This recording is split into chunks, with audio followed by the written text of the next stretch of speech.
Bonjour à tous, c'est Arthur Potter, on se retrouve aujourd'hui pour une nouvelle vidéo après un gros temps d'absence, oui presque 5 mois, mais en même temps j'ai eu les examens de fin d'année, donc avec mes partiels que j'ai eu à la fac, ensuite l'été a été plutôt assez occupé, ensuite j'ai recommencé les cours, j'ai pas forcément trouvé le temps, mais là je me suis dit que vu que les Animaux Fantastiques étaient sortis, le 2, les Grindelwald, je me suis dit que ça pouvait être sympa de recommencer à faire quelques vidéos de présentation de baguettes. Bon là je suis tout seul du coup, donc je vais présenter deux nouvelles baguettes aujourd'hui. Je vais vous présenter la baguette de Rémus Lupin, mais d'abord je vais commencer par la baguette de George Weasley. Fred, pardon. C'est l'autre. Voilà, Fred. Donc elle vient des studios Harry Potter, celle-là, d'où le fait qu'il n'y ait pas l'étiquette argentée comme sur la baguette, comme sur les baguettes personnages classiques. Elle vient voilà directement de Londres. Voilà. Le Warner Bros. Studio Tour Londres, The Making of Harry Potter. Donc, je vais l'ouvrir directement. Après, voilà, c'est les baguettes à peu près, on les connaît, les boîtes. Donc, on a juste ici la baguette, qui est assez jolie, assez originale. C'est pas forcément une de mes préférées, mais je trouve qu'elle colle bien au personnage, comme celle de George d'ailleurs, parce que je vais la sortir directement. Donc bon, George, je vais le présenter, même si je pense pas qu'il y en ait grand besoin, on le connaît tous, c'est un des deux jumeaux Weasley. C'est le quatrième frère avec après Bill, Charlie et Percy, donc il est jumeau avec George forcément. Il est élève à Gryffondor, il a 2 ans de plus que Harry, c'est ça. Il a 2 ans de plus que Harry, il est batteur dans l'équipe de Quidditch. Qu'est-ce qu'on peut dire d'autre? Il va ouvrir une boutique de farce et attrape sur le chemin de traverse après leurs études, donc à partir de la 6e année de Harry en gros. Et malheureusement, c'est un des personnages qui va mourir au cours de la bataille de Poudlard à la fin du set, évidemment. Donc, je vais commencer directement par la description de la baguette. Alors, j'aime beaucoup l'originalité qu'a cette baguette, en fait. Notamment son manche, en fait, un peu comme celle de Georges. Elle rappelle vraiment, je trouve, un balai, en fait. Elle rappelle vraiment un balai, le balai de Fred, pour rappeler Fred et Georges, ils ont tous les deux des brosses dures des brosses dures 5. Voilà. Comme, comme balai, et c'est vrai qu'elle rappelle un balai de Quidditch, voilà, comme celle de Fred, si vous vous souvenez, qui a une sorte de forme un peu incurvée. J'aurais pu la prendre d'ailleurs pour vous la remontrer.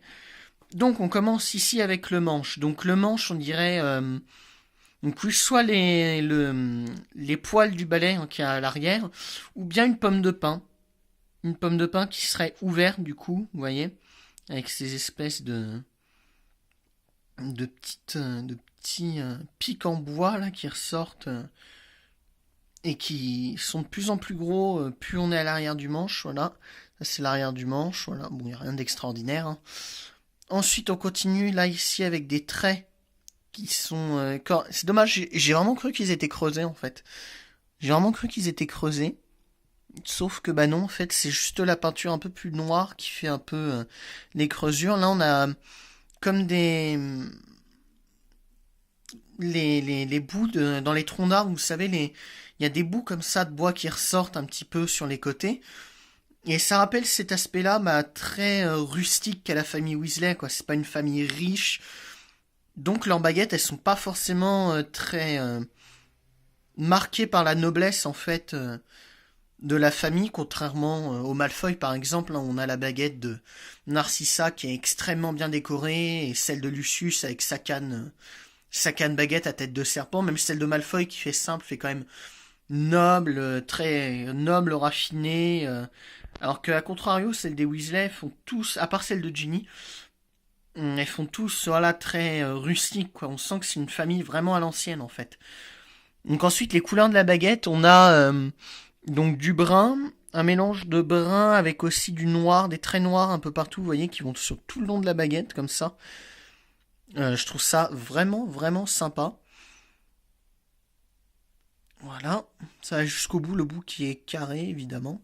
Est-ce qu'il y a le signe de fabrication? Alors oui, il est là, mais alors, il se voit pas beaucoup, hein. Voilà, 2016, l'année où j'y suis allé, évidemment, ça fait déjà... non, j'y étais l'année dernière, pardon. Bah, ça va faire bientôt 2 ans, si en février 2019, quand je fêterai mes 20 ans. Voilà. La prise en main... Alors, hop. La prise en main de la baguette est très bonne, moi j'aime bien. Notamment là, quand on la prend là, parce qu'il y a ce petit picot de bois pour arrêter le doigt. Voilà, avant la lame. Une lame qui est assez fine. La baguette est très très très légère. Contrairement à son apparence qui... alors qu'on aurait pu penser qu'elle faisait vraiment plus lourde de par le manche qui est quand même assez massif. La baguette est relativement légère. Je suis pas sûr qu'il y ait une tige de métal derrière à l'intérieur. Vu tellement la baguette ouais, est légère en fait. J'ai l'impression, je pense pas. On vérifiera après avec le petit test de l'aimant de toute manière. Je vais d'abord vous la mesurer. Hop, même si à vue de nez... ouais, ferait bien 35 cm. Alors vous allez rien voir pendant 2 petites secondes. Hop.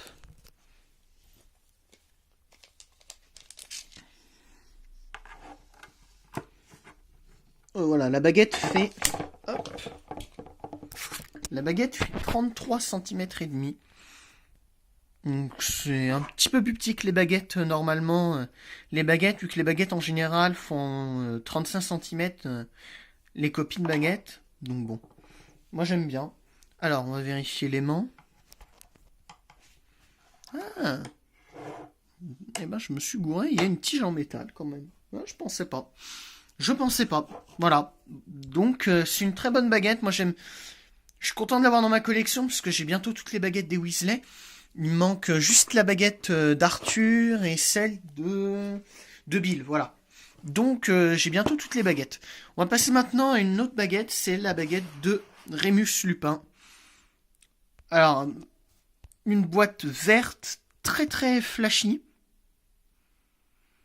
Un petit peu dommage. J'aurais préféré un vert, peut-être un vert un peu plus foncé, kaki. Ça lui aurait peut-être mieux allé, je pense, à Lupin. Mais bon, c'est pas grave. C'est pas grave.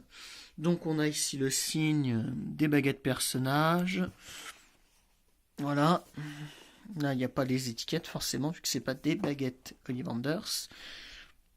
Hop, le signe Warner Bros. Entertainment. 2014, forcément. Ça va être galère à ouvrir celle-là. 2 secondes. Je l'ouvre et je vous reprends après. Ah non, c'est bon. Voilà. Elle va pas me résister longtemps quand même celle-là. Hop, ici j'ai la petite pince dorée qu'on commence à connaître. Professeur Rémus Lupin. Et on a la baguette. Alors, pendant que je vous la montre en plan rapproché, je vais quand même vous parler un petit peu de Lupin. Hein. Donc Rémus Lupin, c'est un des 4 fondateurs de la carte du maraudeur. Hein. Il était élève à Poudlard en même temps que les parents de Harry. Donc c'était un des proches amis de James. Et puis par la suite, ça a été quand même une sorte de parent pour Harry quand même, vu que c'était une des dernières personnes qui connaissait son père quand Sirius est mort. Hein. Et puis... c'est pas Rogue qu'on aurait parlé des parents de Harry. Voilà.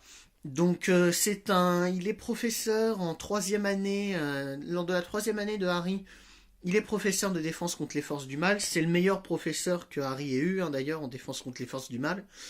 Il démissionne à la fin de l'année à cause de l'incident qu'il y a, vu que c'est un loup-garou et que Rogue a révélé que c'était un loup-garou. Donc il démissionne par la suite, donc c'est un membre de l'ordre du Phénix, hein, forcément. Il meurt aussi dans la bataille du 7 avec sa femme, hein, Tonks. Ah, juste après avoir eu un enfant d'ailleurs, c'était vraiment dommage quand j'ai trouvé ça vraiment dommage qu'il meure. Dans le 7, je voyais pas vraiment pourquoi... j'ai jamais compris pourquoi J.K. Rowling l'a fait mourir en fait. Même si je pense que c'était dû au fait que c'était un personnage qui était très très apprécié des fans. Et que malheureusement, elle a montré grâce à ça que c'était pas des surhommes et qu'il y en a qui allaient mourir forcément à la fin de cette bataille. Un petit peu dommage, mais bon, c'est comme ça. Donc, on va commencer par le manche. Donc le manche, ici, on a une boule qui fait assez ovale, en fait, plutôt. On a l'impression qu'elle a été légèrement écrasée, comme le manche, hein, d'ailleurs. On voit que le manche, vous voyez, le manche a été... Je vais essayer de vous faire la mise au point. Voilà, vous voyez que le manche a été tortillé, complètement écrasé. C'est dû sûrement au fait que quand il est loup-garou et qu'il l'attrape et qu'il a sa baguette, la force qu'il doit avoir dans les poignets fait qu'il écrase complètement sa baguette en fait. On a deux petits anneaux qui séparent la lame du manche et ensuite on a la lame. Hop. Donc le petit signe de fabrication. Hop là. Donc les couleurs, le manche est dans des tons plus foncés hein, que la lame, avec notamment du brun foncé, vous voyez, juste là, du noir, un petit peu de gris aussi. Et ensuite, on a une lame qui est quand même en marron beaucoup plus clair. Il y a quand même un gros contraste hein, entre les deux. Donc voilà, c'est à peu près tout ce que je peux dire. Elle est assez simple. C'est une baguette qui est très fine aussi. Moi, j'aime beaucoup en fait la finesse de cette baguette quand Lupin la sort, ça contraste vraiment totalement avec le fait que ce soit un loup-garou. C'est voilà, un loup-garou, c'est une créature sanguinaire, brute, complètement sauvage, alors que lui, il fait plutôt quand même avec cette baguette, on dirait vraiment quelqu'un de simple en fait. Donc voilà, moi j'aime beaucoup cette baguette. Donc voilà, la prise en main est plutôt bonne. Moi j'aime beaucoup la prise en main. Voilà. Euh, Alors, hop. Donc, je vais pas la mesurer parce que je pense qu'elle fait la même taille que celle de Fresne. Et voilà, vous voyez, elles sont égales en taille. Hein, donc elle fait 33-34 cm, voilà, à peu près. Euh, donc, le petit test de l'aimant pour voir si c'est une tige métallique. Oui, donc elle est quand même plutôt solide malgré sa finesse. Elle a maniée avec précaution. La prise en main, j'aime beaucoup la prise en main avec justement tous ces petits... les petits creux qu'il peut y avoir comme ça dans la baguette, le fait que le manche soit incurvé par endroits en fait fait que c'est très agréable à prendre en main. Et elle est très légère, très fine. J'aime beaucoup ça. Hop, je vais poser ça là. Donc, pareil, c'est une très bonne baguette que je conseille à tout le monde. J'espère être de retour enfin. Là, je vais tourner demain une prochaine vidéo j'espère en tourner une demain sur les baguettes une des baguettes des Animaux Fantastiques. Je vais essayer à Noël. Je vais voir pour m'en recommander des nouvelles, notamment une des Animaux Fantastiques. J'ai bien envie d'avoir celle du frère de Norbert Dragono, celle de Thésée. Ainsi que celle de... J'aimerais beaucoup avoir celle de Malfoy en Ollivanders cette fois. Plutôt qu'en personnage. Je l'ai déjà en personnage. J'aimerais beaucoup l'avoir en Ollivanders. Parce que je préfère largement les baguettes Ollivanders. Hein, je vais pas vous le cacher. C'est dommage qu'il les ait arrêtées. Mais bon, c'est pas grave. Le week-end prochain, j'irai sûrement voir les Animaux Fantastiques. J'en parlerai sûrement dans une vidéo. Donc voilà, je vais sûrement être de retour pour un petit bout de temps, tant que j'ai des objets à présenter. C'était Arthur Potter, je vous souhaite à tous une bonne fin de semaine et à la prochaine.